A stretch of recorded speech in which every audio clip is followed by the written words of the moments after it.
This conference will now be recorded.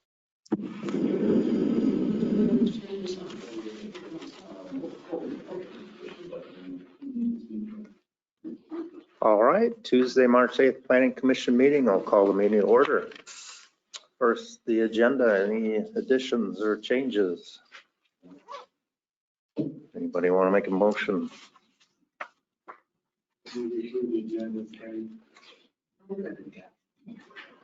Any discussion? Not all in favor? Aye. Opposed? Abstained? Carries 6-0-0. Next, the minutes. Everybody had a chance to look at them.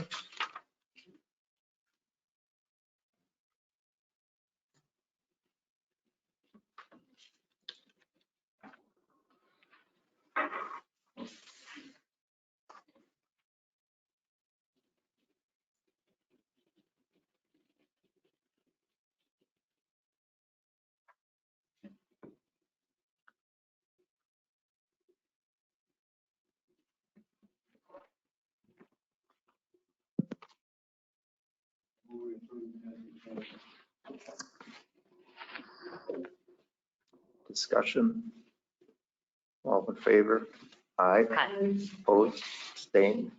Passes. On to 4A, public hearing, Human 409 Pearl Street. Before I open the public hearing, any background from Dylan? I can just recap the information mentioned last month too. So earlier this year, John applied for the variance for an accessory structure at the 509 Pearl Street. As it stands, the variance looks to stray from the ordinance requirements of section 3, subdivision 3, letter A, numbers 6, 7, and 8. And just to touch on those, 6 is dealing with the number of accessory structures on a property in the R2 zone. Number 7 is the accessory structure similarity to the principal structure and its overall aesthetics. And 8 is the maximum height for the R2 zone. So that's some background that we can open it up to questions, comments.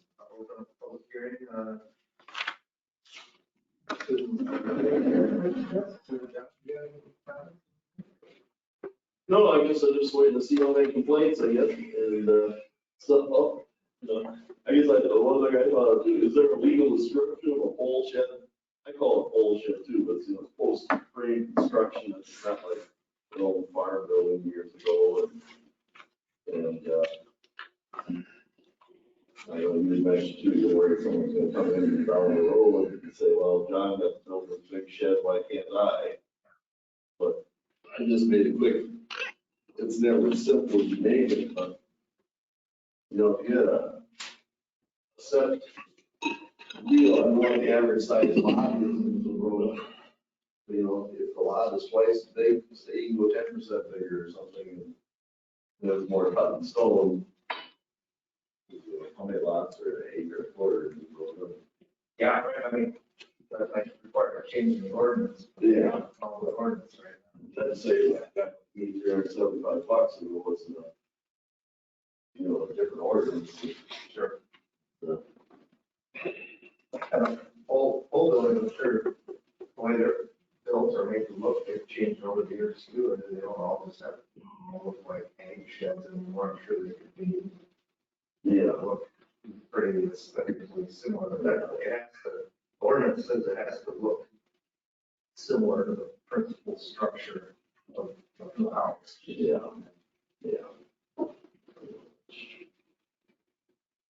Driving around town, I've seen houses with some of the siding is all horizontal, some is vertical, some is mixed.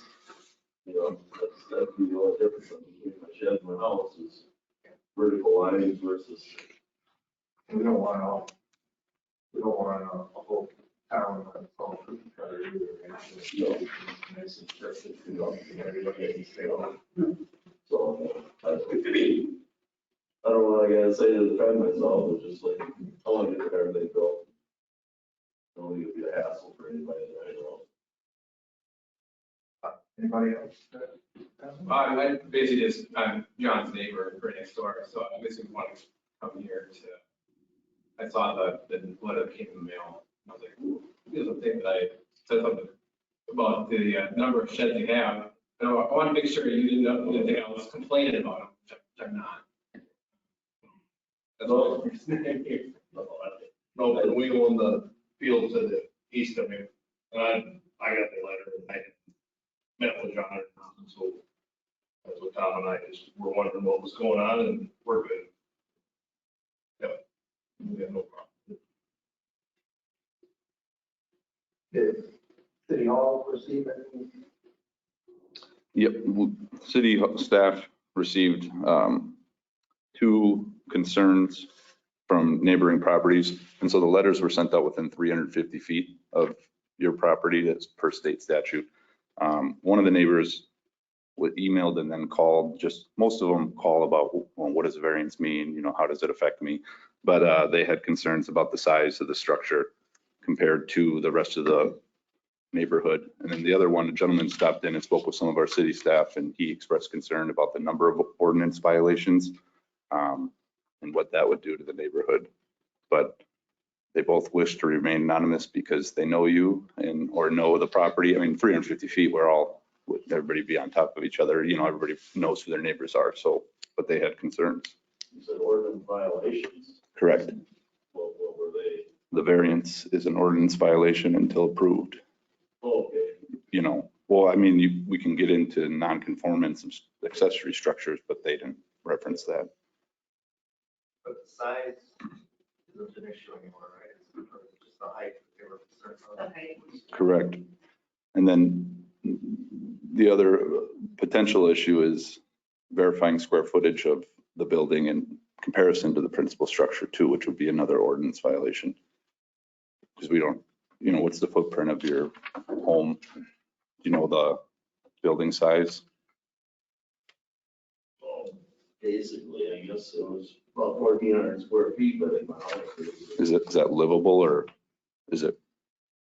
I think the building code classifies principal structures in comparison to accessory structures as livable square footage, which 1,400 sounds like that's okay. I'm talking about building another shed. I'm gonna replace my current garage, the one that's 20 by 24. I'm gonna go, I originally planned on going 32 by 48, but found out it was way too big. I thought it was 25 by 40, so it was within 1,000 square feet. And then I found all of my little storage sheds count toward that 1,000 square feet too. Okay. So I'm breaking all kinds of ordinances. You kind of been criminal on your way. So, yeah, there's pretty much the scale of my lot, is I got about 1.25 acres, right? And there's, this is the current garage, and that's what we do when we take more space. And here's all my little storage sheds, so it's not like it's Right. 10 feet apart or anything.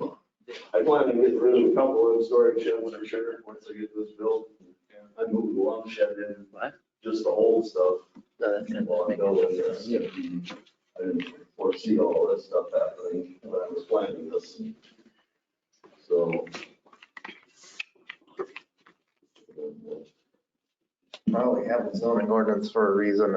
I'm sorry you had to run into that buzzsaw, but it's kind of there to protect the community. Anybody else have any comments before I close the public hearing? Got one question, I guess. Part of what we have to look at is, justify why we would give a variance.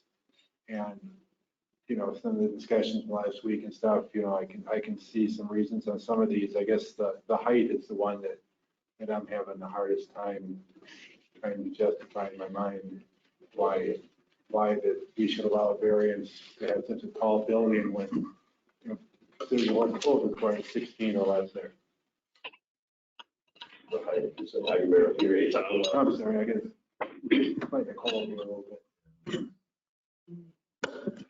I guess, like I said, I can understand some of the justifications. I guess the height is the one where I have a hard time trying to see in my head why that one can't, why that has to go that way, why it can't be within code.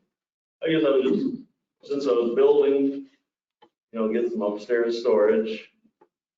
Make it aesthetically look similar to a barn, just for appearance.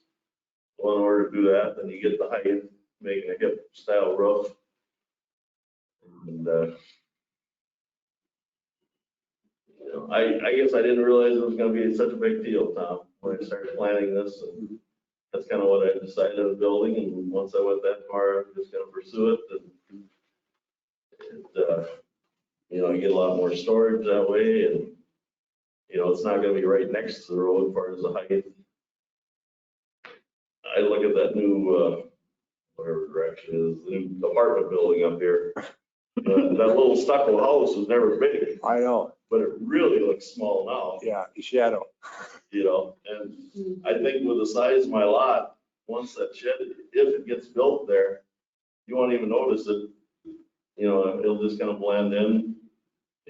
I look across the street, one of my neighbors got a garage, it must be 20 feet tall too, the roof. Nobody really notices it. I never really paid attention to it till I read these ordinances either, but, it's there. Does anybody really pay attention to it after a while? I don't think so. How much taller is this than a regular garage? Well, a typical garage is, I suppose 14, 15 feet, like the shelter next door to the parking lot here, that's 25 by 40, 17 feet high. This is your building is what? This would be 21 and a half feet. And I suppose they could shorten it up some by making the storage area higher because it's got, it's got 7 foot height, walk-in up there. So I could go lower, but then it's stuck in out all the time. And I don't know. How tall is your house, John? Do you know?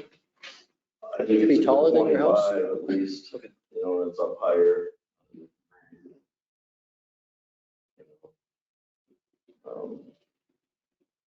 Last year I planted trees too. Once they get a little taller, you won't see much of it from the rows of the shed.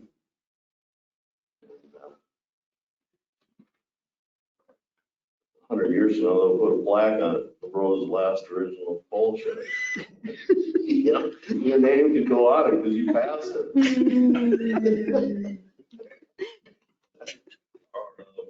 On that note, should I close the public hearing? Yeah. All right. So then go on to 5A, what the commission wants to do on the variance. Like Dylan said, looks like there's 3 requests and we have to make these findings for each one. And see if they're justified, and whatever we decide to do would be a recommendation of council. How are we doing on the 60-day? Yeah, we're still, Do we have 30 days left or what?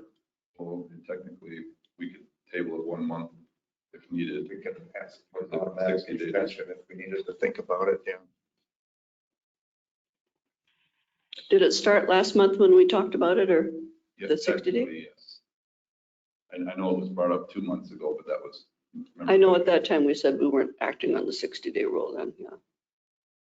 Okay.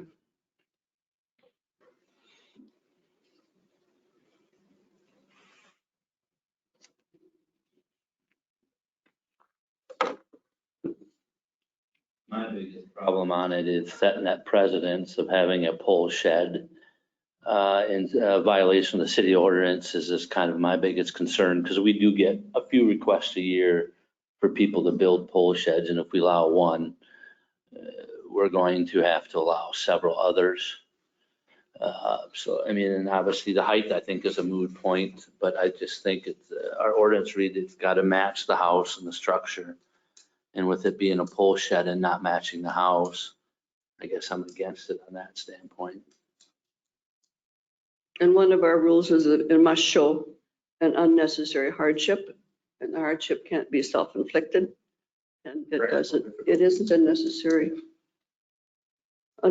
hardship. Just one question on the pole shed, is that in the ordinance because of the traditional look of a pole shed? Or is it because of some safety issue or a fire or something like that? I don't know. I think it's just a cosmetic. I mean, versus a hard siding or a vinyl siding versus a tin. I mean, I don't care if it goes this way or this way, because houses, some of them go different ways. I guess it's, Newer style pole sheds, look, you wouldn't guess it's a pole shed. That's the only question. Yeah, that's what I was getting at. And, you know, now we're on metal roofs are being more popular, so it's starting to merge a little bit. But still has to, the ordinance says aesthetically The similar. colors are gonna match. You know, it's not a color or something. I think the only other thing that, other than John being a good guy, the only other thing he's got going for him is the size of the lot. Otherwise, I think all this is self-imposed.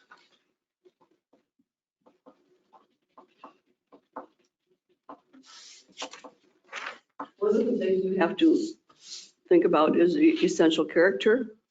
And will it be out of scale or inconsistent to others in the surrounding area?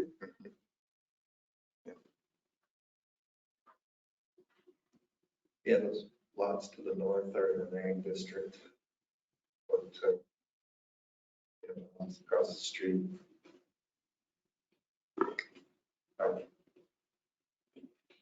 Those are all R2, I think.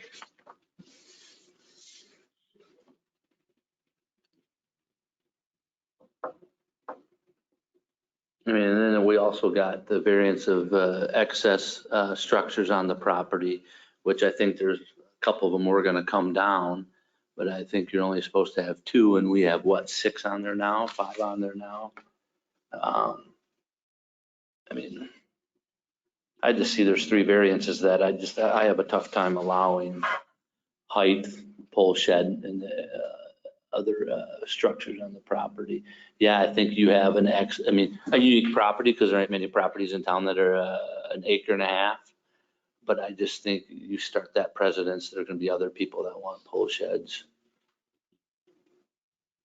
I mean, and then a question, are you gonna do a concrete driveway to it, a blacktop, or is it gonna be gravel? I mean, that is gonna be some questions I would have too. Yeah, it's my goal to be using my current driveway, because I'm just tearing down the old garage and putting it up the current. Is it gonna be a cement floor? Yes. Yeah, correct. So,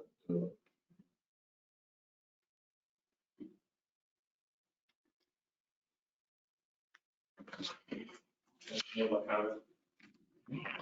Wait, I guess if I'm driving by or looking out the window and looking at his sheds in his yard, I'd rather see a nice looking bigger pole shed than 8 or 7 little structures. So if that's the 2 options, I think that.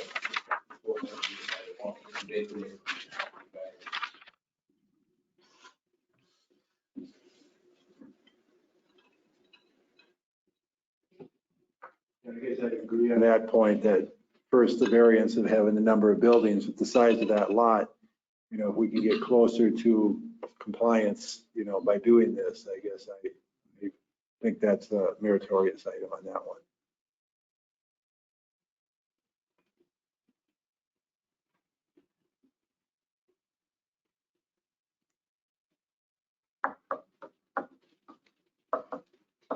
So if this passes, John, are you tearing any of these other buildings out? yeah, at least maybe 2 of them I'd like to keep, but, you know, the one I bought specifically to put stuff in, I'm gonna get rid of that one. And, probably 2 or 3 of them I get rid of, no problem. You know, once I get everything built and. So I assume you would want to keep the 12 by 16 in the back, and then your new pole shed in the house. And you would tear down the 8 by 12. The number 4, 5, and 6 is the ones that you would, Yeah, even number 3, maybe. okay, I didn't even see that. That's right next time, I have to move that one to build anyway. So, Well, they all linked together. I mean, I would imagine we could take these one at a time, and if we let's just say we allowed a variance on number 6, but not the others, then what, I don't know where that gets anybody anywhere, or is this package deal, it's either all or nothing?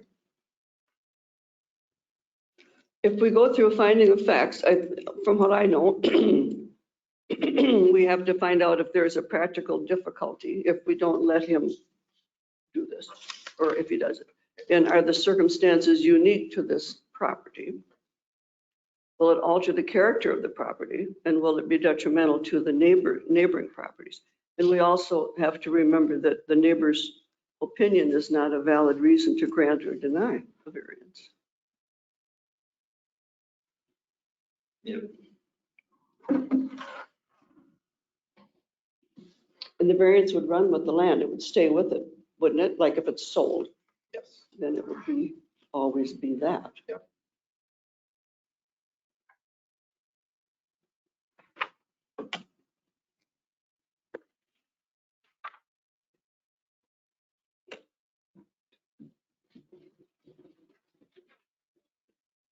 You know, there's probably room for 4 houses there. If there was 4 houses, there could be 4 garages there, 1,000 square feet apiece, so.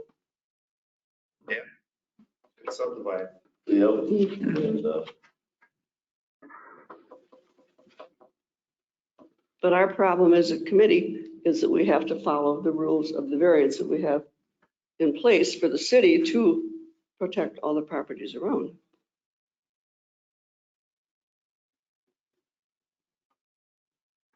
Has John's property been in the city for a significant period of time? I think so. And I think, is it Maple that runs this way? Or on the north side of Maple, it's not city or Walnut, and then on this side, it's city. Both sides are within the city too. North side is as well. But once you get to the solar, it's not, right? That's county.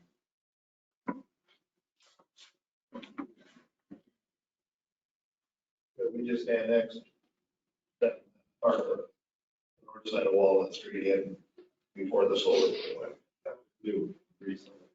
Yeah, when we were, yeah.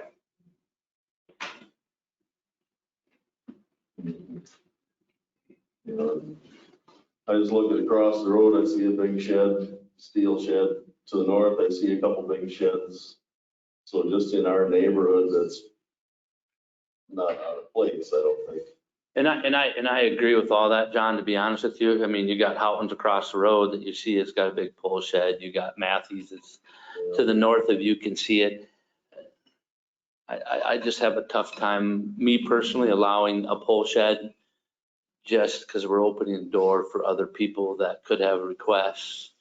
Would I look at it different if there was some other, I mean, basically there's 3 variances that you're applying for. If it was just the shed, I would probably be open to jumping on this side of the fence, on your side, but now we're doing 3 variances. And let's say 5 years down the road, if we approve this, now another shed's coming up because that shed gets full. And I mean, right now, I mean, that's the tough thing I'm having with the height, being a pole shed and having too many now that's outside of variance or ordinance violation. So. How many sheds do I have to get rid of? But you're only supposed to have 2 structures. And it don't matter if your lot is 60 by 100 or if it's 100 by 300. I mean, it's. So if I keep shed number 2, then I can do that, that'd be 2 structures. I mean, yeah, you would have to keep 1 and 2 and get rid of 3, 4, 5, and 6.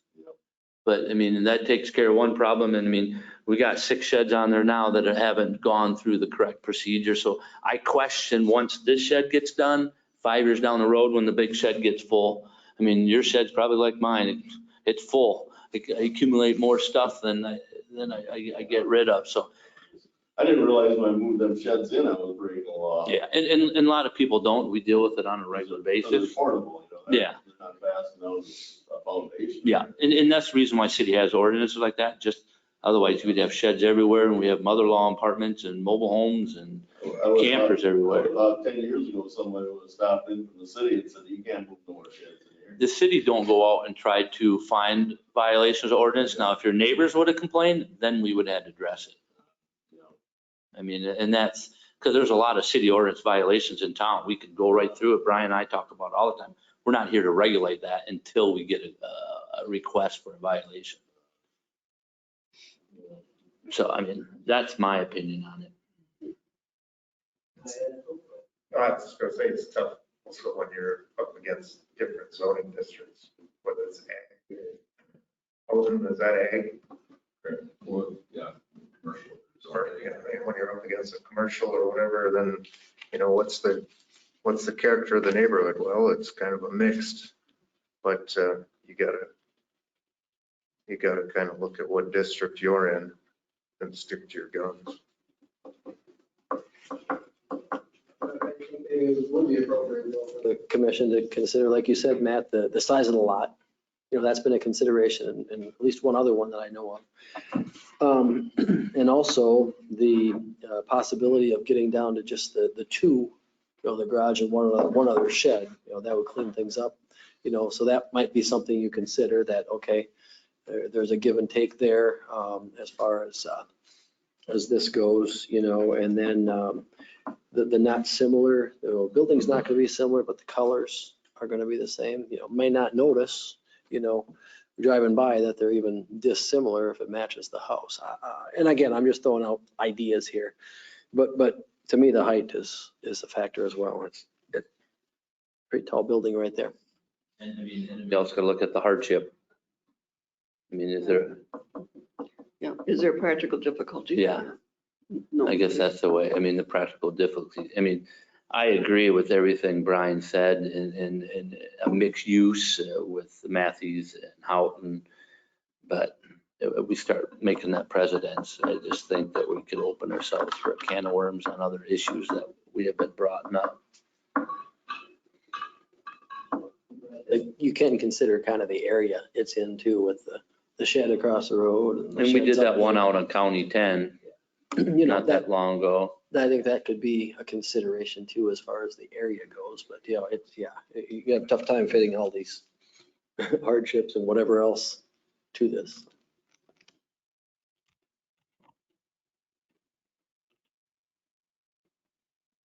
I don't understand where the word hardship comes in here.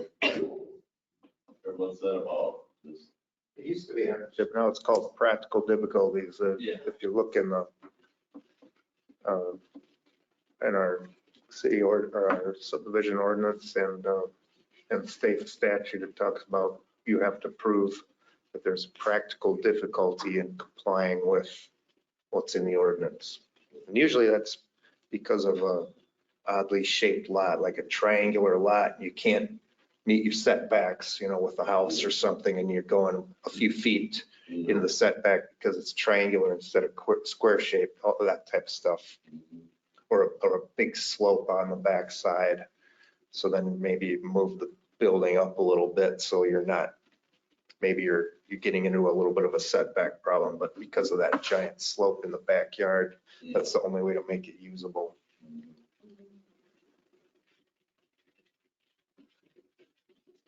Sure, it would be a wetland he had to move around, or a slope, like you say, right? Yeah.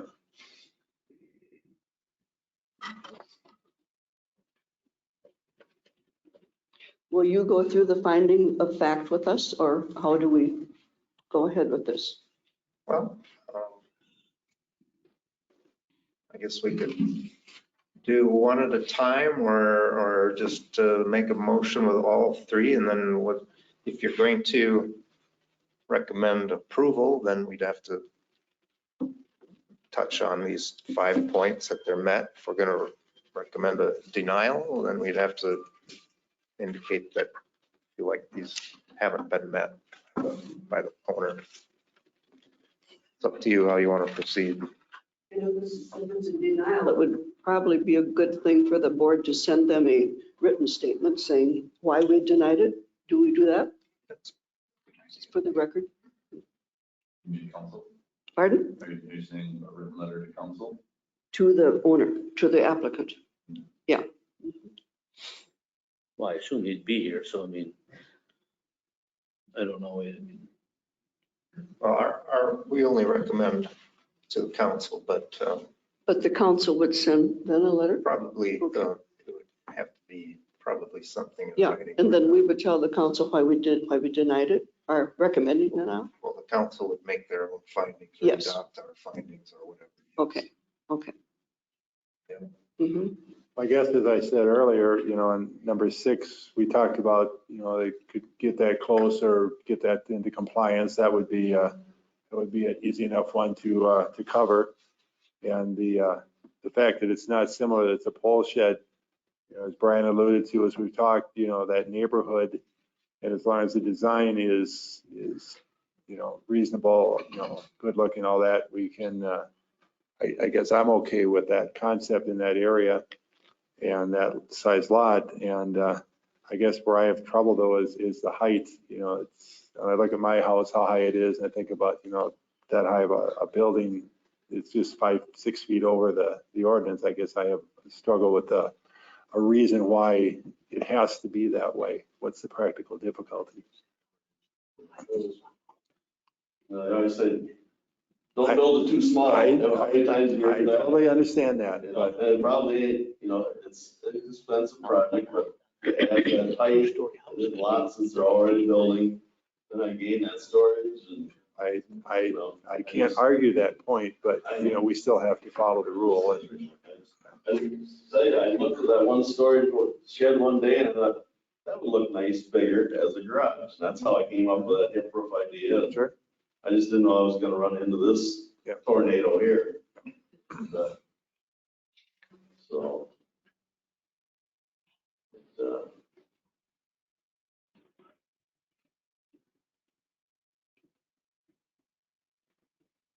And we just recommend, we I don't, know, yeah. you know, If we would recommend denial, that doesn't mean the council would not say, I think it's okay.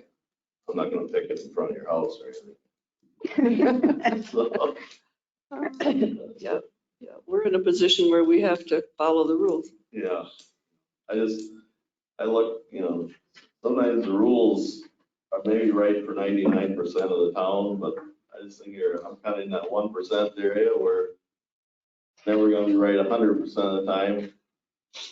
And nothing is ever fair, so that's just the way it is. And so I'm just caught in the middle of it, I guess.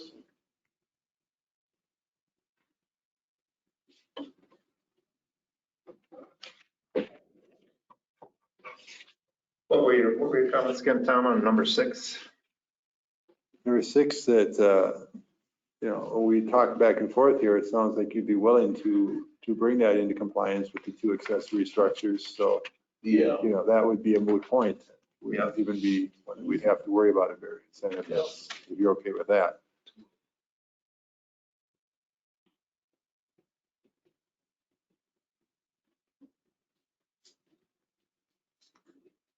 But do we as a city have the right or the whereabouts now, since we know that he has excess accessories, that we have to make him remove that if we deny or approve this anyway?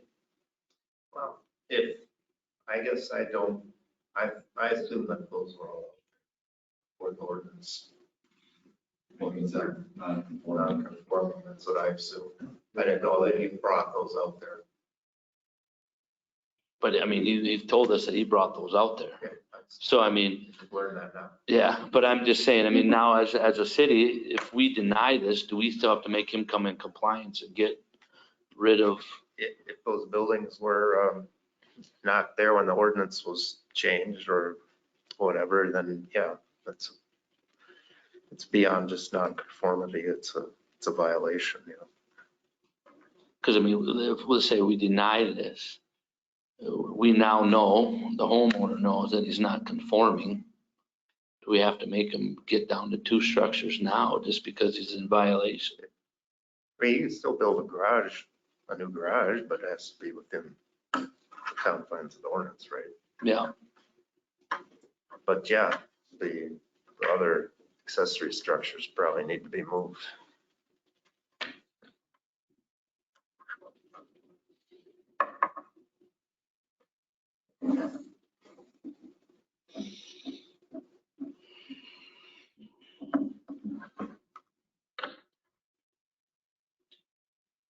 But anyway, do we want want to get that on the record. It sounded like John was willing to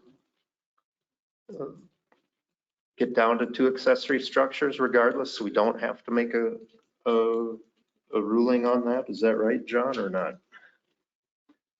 Yeah, I'd get rid of them, either 4 or 5, whatever it takes, I guess, just to get this thing built.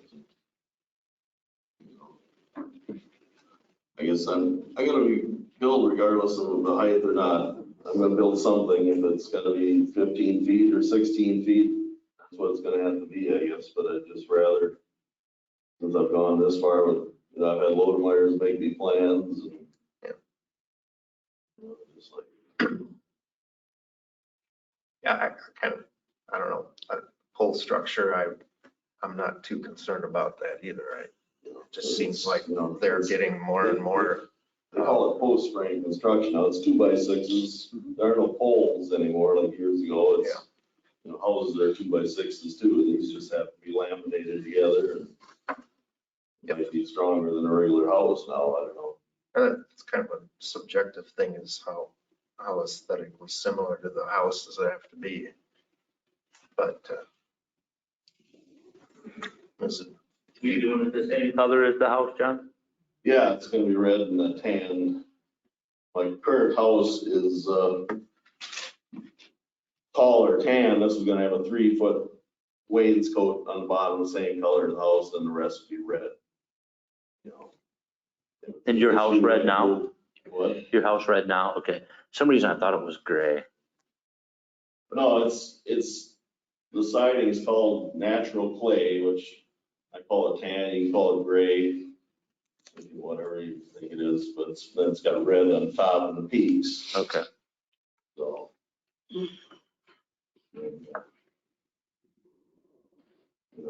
It's vinyl siding, but if it was aluminum siding, you wouldn't know the difference between vinyl, aluminum, and aluminum's metal just like steel, so. Can I ask a quick question? John, if you can't go 21.6, does it make sense at any height for any storage up there? Or what would be the minimum height to allow reasonable storage upstairs? Yeah. I guess that's how much I want to bend over, I guess. I don't have that issue.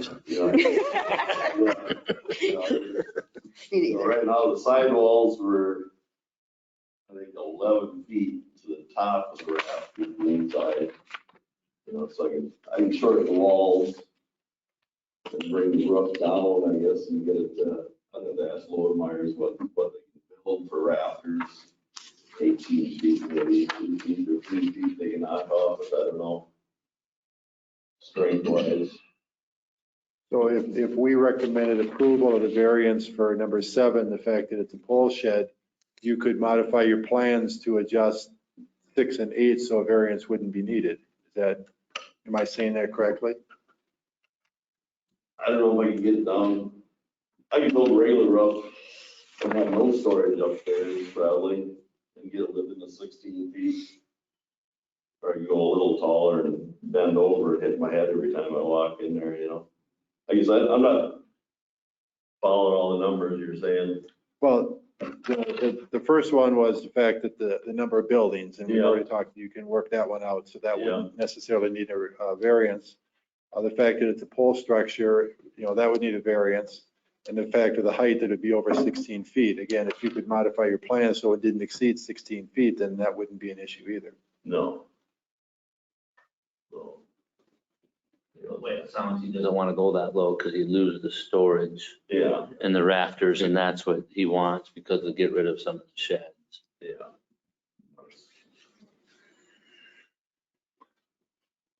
Right now, the plan, I think the storage upstairs was going to be,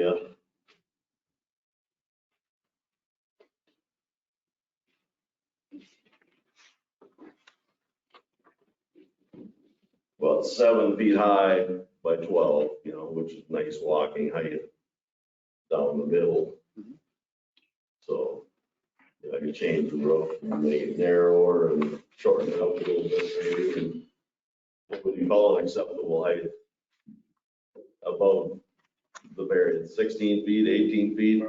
It's 16 feet is what it says. Yeah. That's all I'm going by. Yeah, so.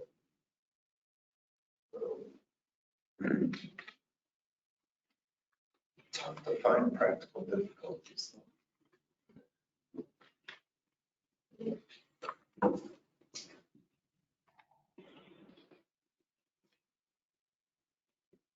I mean, this structure almost looks more like a barn to me than it does a pole shed, just by the extra walking distance. I mean, if I didn't know this was a pole shed, my first glance, I would think it looks like a barn, just because of the others part. So now, Or does it look like a modern looking barn that's intentionally that way because you like the look of a barn versus a old tacky shed type of barn?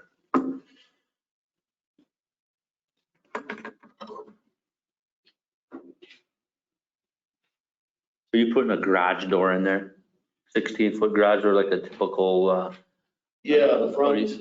facing the west would be a 16 by 8 or 9 garage door, and then a garage door on the southeast corner facing south, another door, probably 9 foot wide or something like that.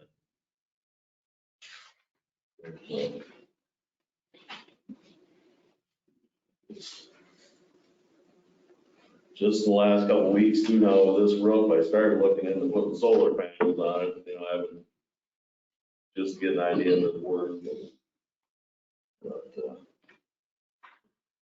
that's the only thing I've changed since I talked to you last.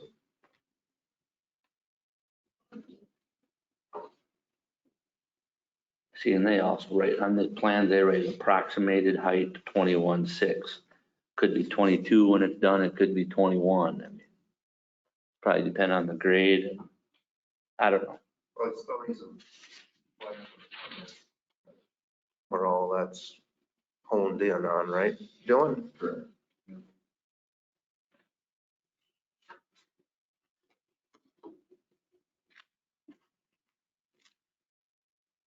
And as far as the essential character part of our, that we have to consider, will it be out of scale or inconsistent to others in the surrounding area?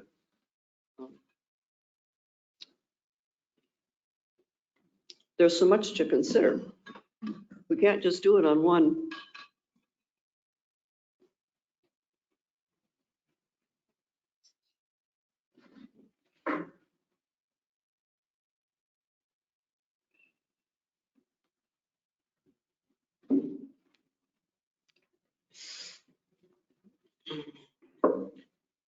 Well, if accessory structure issue is going to be taken care of, you can take that off the table. If and the number of them, the two, if the proposed structure is not similar to that of the principal structure because it's got kind of pole design, as long as there's enough of an attempt to make it look similar that he could convince Dylan that to make a subjective decision that it's enough of a color match and style match that would work. Then we're maybe down to the height issue, which sounds like that one's a tougher sell for being unable to find practical difficulties. Is that what I'm hearing? Would there be a time limit as to when he was to move the other structures off? We had one when I was on the Mower County Zoning and Planning. It was in Grand Meadow and it was Bodine's that with the fuel. And they had it right down on County 7. And they were to get their, they wanted to build a new structure out on Highway 16. And we okayed that with the stipulation that they would move all of the, like the cradles that the big tanks are in, and they're still there. They haven't taken them out yet. Yeah. So, Well, at some point after, whether I don't think we need a deadline. John's a man of his word, but if at some point after a year it's all still there, I'm sure you'd get a friendly letter from City Hall.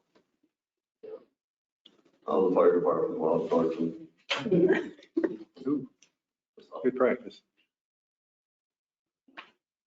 You know, I might say on the shed, or on the height issue, it might be counterproductive to the pole shed look to put a regular pole shed roof on it.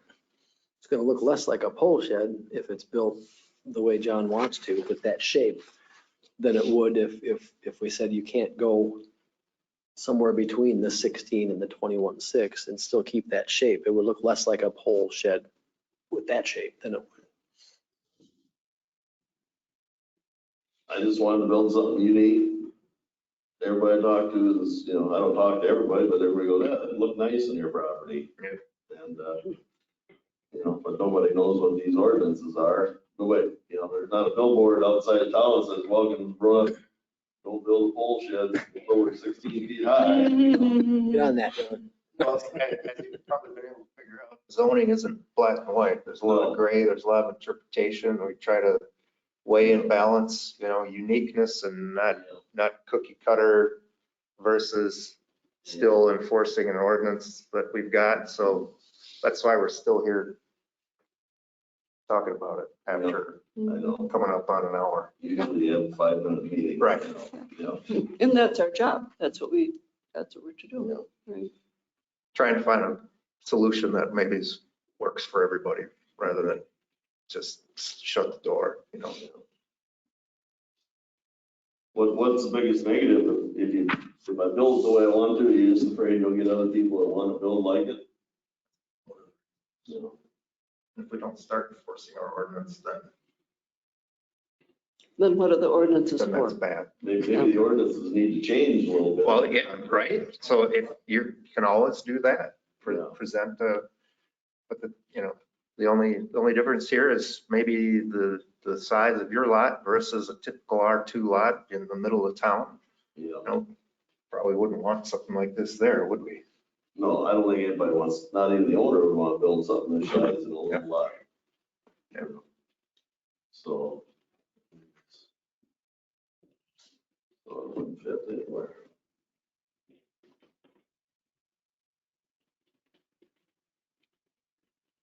If I dig a hole and put it down in the hole, it'd be under 16 feet.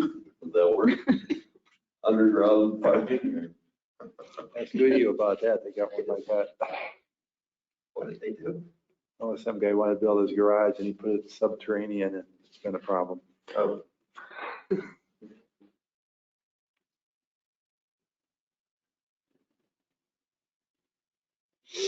So what do you kind of touched on that, Brian, if a person were, or if this got in front of council and we're saying, we'll allow a variance on the height limit, what would be, other than to make it look more aesthetic, is that what you're saying, that it would look better or more aesthetically pleasing if it was higher? Well, if it Under had the design. If it had the shape, right. So, you know, we talk about pole shed and, you know, regular gable roof, Yeah. tin, you know, that looks like a pole shed. Yeah. Something like this with the different colors on it, with a little bit of a shape to it, I'm not going to think pole shed when I drive by, probably. But I would with a regular gable roof on it. So then, what's the practical difficulty we'd have to find? Just the lot size? That's the difficulty. So, you know, you got the big lot. I'd say that's going for them. The area, you know, there's similar structures already in the area, whether or not they were in a different zoning district at that time or not, there are, you know, bigger structures in that area. It's not completely out in the, it wouldn't be a big sore thumb sticking out there by itself. So those are two things. It's not like 15 or 20 feet from property line that's going to be overshadowing the neighbor's house, right? But so that's, my mind is going to somewhere between the 16 feet and the 21.6. What would the commission and the council entertain with that? Number, and it turns out to be one John's builder can't do, then that's kind of a waste through the, And if we pick a number, we're gonna be picking a number on every time it gets asked of us. yeah. But not that this is in order, this has nothing to do with the ordinance, but the shelter next door, I tried to measuring, I come up with about 17 feet. Does anybody notice the difference between 16 and 17? You know, just aesthetically, it looks like it fits there. Right, and that- That's Donnie, Yeah, 10 inches. true. And if you were in here asking for a variance of 1 foot and trying to build this same structure, I think we would probably be more, would have less discussion. Yeah. But, even at 21 feet, it's not close enough to the neighbors that's gonna shade anybody. And once some trees grow up, nobody's gonna look at it. Yeah, but if you put solar up, you can't have the trees. No, well, the trees are far enough away. Well, hopefully I planted them far enough away. Just cut them down and replant them. But,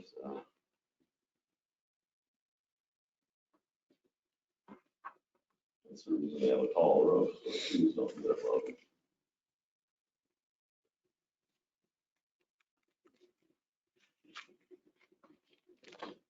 Just to repeat what you said last month, so if it gets denied based on its current format, you're still gonna build the within parameters garage, that is?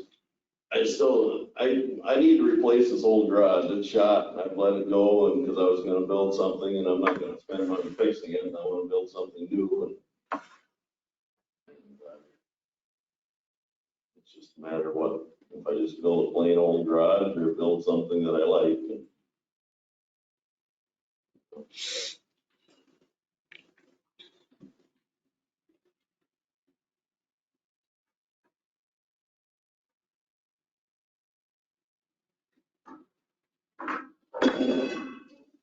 Well, you want to make a motion to do something? If I'm wasting your time, just vote it down. I'll go to the city council meeting and lead it to them. If your input doesn't have a lot to say about it, I know they gotta listen to your input, but Yeah, sometimes we've been overruled. yeah. That used to tick off Jim Wedge a little bit. You know, Well, that's what I'm wondering is that if we said, oh, we'll pass it through with 2 of the 3 here, the city council could still say, no, we don't want to do it. Yeah. They don't, Right. we're not like the stamp, they go, oh, yeah, when they said it's gold, we'll go for it. We just pretty much shepherd it into the council. Right, and then they, Usually they know that we spent a lot more time on it, like an hour. right, yeah, right, They're not discussing it, spending an right, hour at the council. right, because Yeah. we would have. I don't see myself building this and having people lining up at the door wanting to build something like it 2 years later. Because nobody has a lot big enough. Bullshit requests come in about once a month during the building season. Just for an FYI. You know, that too, now it's like bullshit. They're not all the same, though, are they? Pole sheds, designs. People are building now for houses. It's just like manufactured homes, Mhm. the old mobile home. I mean, the old ones in the 70s, look like, Some of these little sheds they pull up from Lowe's or Home Right. Depot in the backyard too. starting to become more here. Everything. Depending on how it's done. Right. I would venture to say, well, I mean, so if this was a stick built, just a regular conventional construction, built the same shape, the same height, you know, I would still think there'd be a height issue. Would still be debated quite a bit.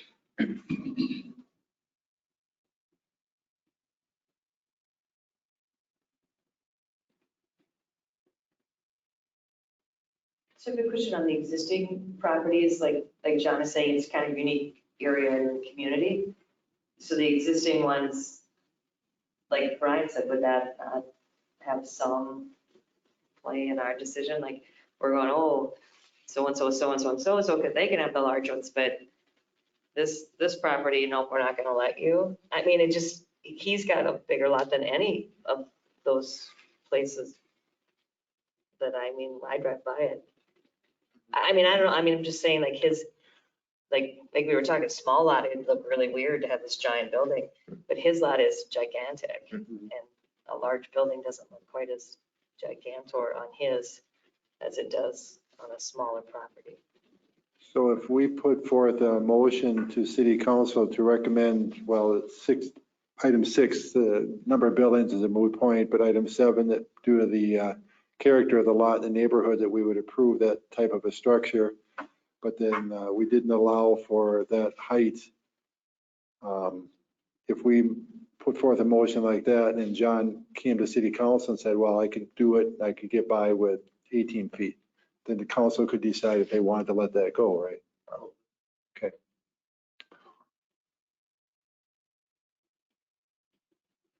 Is that a motion? I will put in the motion that item 6 for per discussion is not up for discussion, or not needed, that we allow for variance on item 7 due to the character of the lot and the proposed visual effect of the building, and that we disallow the approval of item 8, the height 16 feet, over 16 feet. So approval of, or recommending approval of a variance for a pole shed contingent upon conforming accessory structures and the height, maximum height. And the height's got to Do be we 6. want to say pole shed or do we want to say this Let's call it something proposed different. design? Yeah. Yeah. I think I said that. Yeah, you did. But you can't go higher than 16 feet. That's our recommendation would be You said 16 or 18? 16. I said that if he came to the city council and said I could do it for 18 foot, then they could decide if they wanted to allow it. See what city council.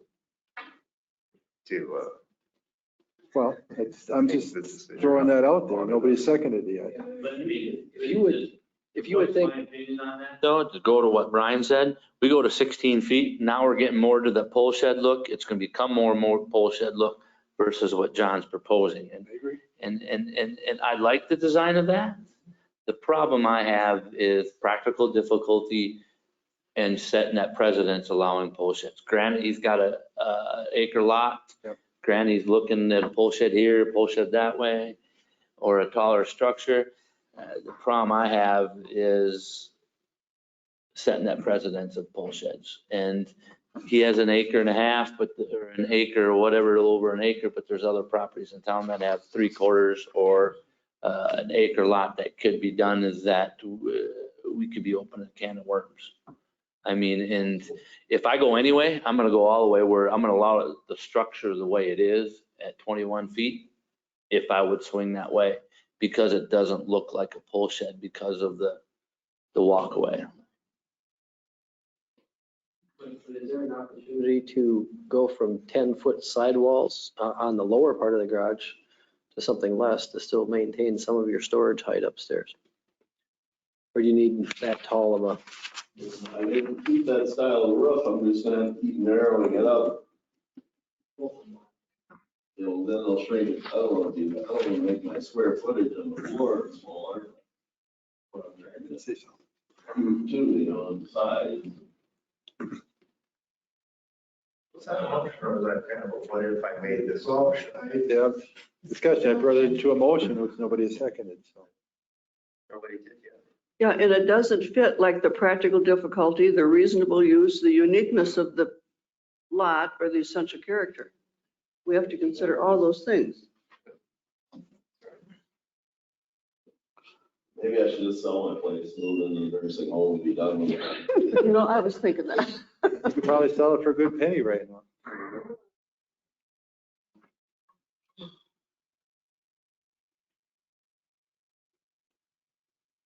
So is there a counter motion?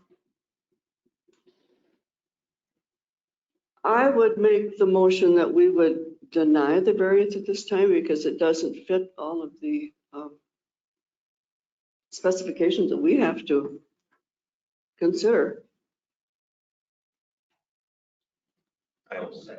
Items 1 through 5. Yeah. Okay, we got a motion and a second. Is there any other discussion or recommendation to council?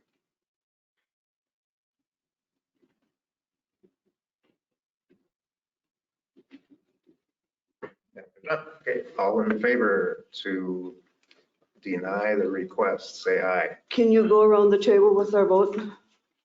Calling for a Okay. roll call vote. Yeah, let's do that. Yeah, I vote to deny it. Yes. All right, Hamilton. Seeger. I- Joe, I'll abstain. okay. I'll vote yes, aye. So carries 501. Nice come down there. Come to the council meeting though. Yep, because all I do. All right. Dylan wants to get out of here. Next one, 6A.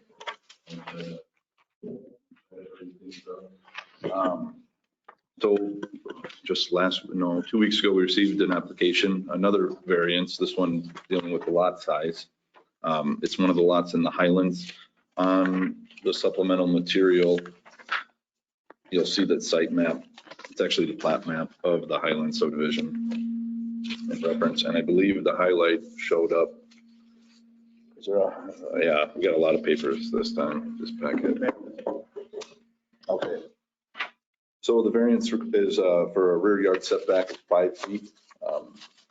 All lots in all zones need 100 feet of depth, and there are these two lots next to the park. You know, kind of the bell curve of the Highland in the northwest corner. There's that park at the tip. The two lots abutting the park are only about 74 and 67 feet. So both of them are currently unbuildable. So this is just a formal announcement that all the appropriate application materials have been submitted. So we'd move to a public hearing. Oh, the applicant gave me a letter, and I won't read it to you, but if you guys want to spend a moment to read it over, it kind of gives their background.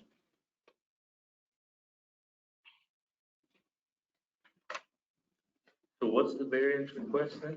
It's for a rear yard setback of 5 feet. Triangular lot, if you're gonna be the front setbacks, there's not room to squeeze the house in there, you get back setbacks. We had another one up there. But I look like it's 30 That feet. we had to, You see, that was several years ago, 30 feet from the property line. that we granted the variance. and where it should be is at that blue line under the zoning. Because how far does the setback? Feet. Oh, okay, So okay. that's I thought you said 5 feet. So the variance is for a 5 feet. 5-foot encroachment of a rear yard setback, you know. Because you go, yeah, go parallel. So 35. technically it should have been here. So we're looking this corner basically is Everything. this sliver. Yeah, okay. Violation, so they're applying for a variance. I think we've done that before up there in a couple smaller lots. Well, yeah. I'm okay with it. I'm okay. Before we set a public hearing for This next is month. like right on, there's a steep hill right here. isn't there? Yeah, correct. Before we set a public hearing for next month. Perfect. Is there a second? Aye. Okay, aye. Dylan, report. So I will try to make this as brief as possible. When was the public hearing anyway? 5:35 on?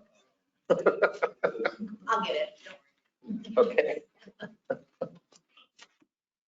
So last month I mentioned how every year the EDA requires, the bylaws require an annual report, but a few of those pages in the EDA annual report have to deal with the planning commission directly. So I thought, why not present it? But wish there was more time. Let me start from the beginning here.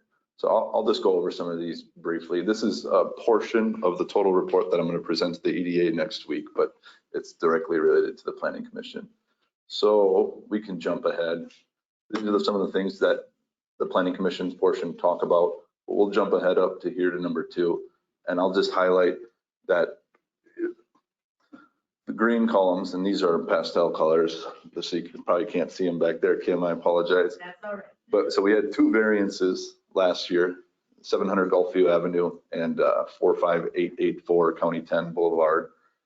We had 1 plat. We had 3 minor subdivisions and 1 annexation. There's obviously a few of these pending, 2 stemming from conversations last year, including 1 annexation in the works. We have 2 variances, well now 1's come to a close on the docket in addition to that number. but it's just a little graphic to help relay to the EDA some of the things that go under the Planning Commission's umbrella. So a permit report, this is where there's some more fun, interesting information. Let me get to that page. So some of the things I just want to highlight, I won't go through every one of these numbers, but last year we had 38 permits for single family homes, including one for a multifamily, the apartment. What that means is we saw the most permits for single family units, the history of this report being made, which goes back to 20 some years. So activity is on the rise. I mean, we've had more commercial permits. What I was just mentioning is we've had more residential permits than ever before, more commercial permits than ever before. And as you can see, the value of the homes has drastically increased. Obviously, a little bit is that the number overall, but also the housing market in general. Let me see. Again, we've never had over 150 permits as far as my records go back, and we had 159 last year. What was the previous record? Didn't know where It was probably 148 is what I want to say. Just some items to note. You can see in the commercial column here, and if I'm in the way, Tom, I apologize. There's a huge number of commercial industrial development in the end of 2020. A large portion of that came in the final days of 2020, so it was worked on in 2021, but for permitting sake, I counted it towards, it was counted towards 2020's development. But I mean, the school did a $22 million deal that I worked on in the beginning of the year. But overall, just to touch on it, things are on the rise. And so subdivision information, and just to, again, do some highlights. Some things that stand out to me are just the percentage completion of where we are of our newer subdivisions. So what you'll see included here are the Woodlands, the Highlands, Trailstead, et cetera. The Woodlands percentage is only at about 70, but that's because the eastern portion of the Woodlands is all those townhome twin homes that the road just got put in recently. So those are to be developed.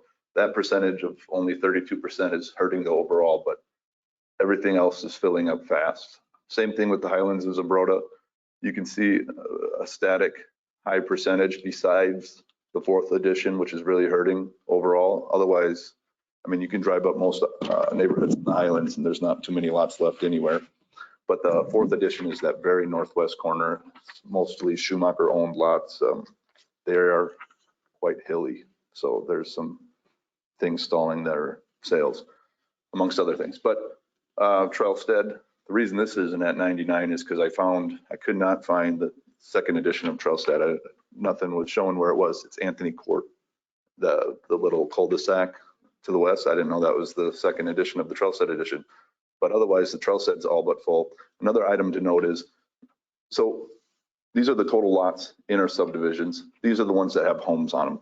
Some people buy the lot next door, which they're either not supposed to because you have to build on it, but some people buy and say they're going to build later and they just haven't yet.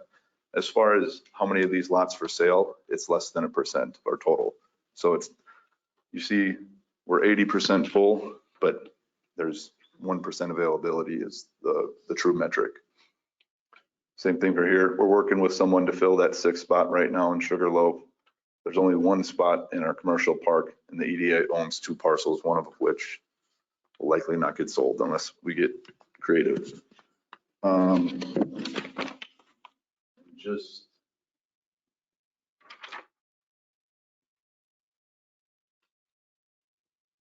So in 2019, the average price to build a new single-family home was $186,000, and this is to build. This is what isn't to buy. But that number jumped to $267,508 this past year, so that's a 44% increase in the cost to build a home. Like I mentioned earlier, most of the commercial industrial value of 2020 took place in 2021, so those numbers, they're not skewed, they're just not appropriately looked in the correct light. And another item of note is in 2019, a market study by Maxfield Research and Consulting, the average household size in Goodhue County was 2.47 people per household. So if you take Zumbrota's 3-year average of 36 homes, going back to that permit page, we build about 36 new homes a year, and a likely scenario exists, which in 10 years, we'll see a population increase of almost 900 people just from single family homes. during that time. So if you also factor in the new apartment